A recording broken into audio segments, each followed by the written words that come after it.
It's Ryan here for Silly Reviews. I'm going to show you how to cut up celery. Celery makes a great dipping device.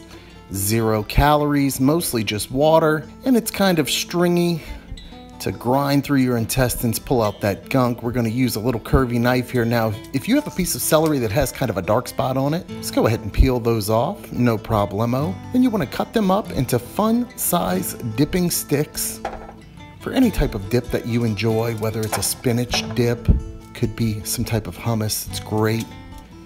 Now you want to always use a sharp knife and just use caution, but if you have a good sharp knife, it's actually a lot harder to hurt yourself with it.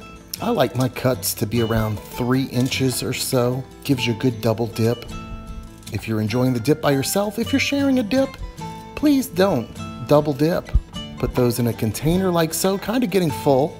That's when you whip out a little plastic bag. I have a double lock bag right there, double zip, do dip. I'm gonna fill that up, save some of those for later, clear out some space in our container. Really nice.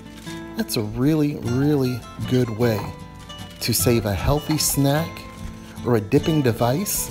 If you use them instead of chips, you're gonna save a lot of calories. A lot of calories. Let's go ahead and get back.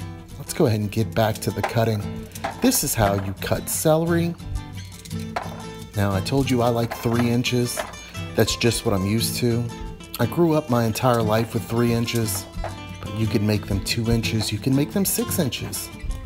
Whatever you like, leave them longer. Make some nice ants on a log. A little peanut butter, raisins, great snack for the kids. Really nice. That one's already ready to go. I thank you so much for watching. Ryan here. Silly Reviews.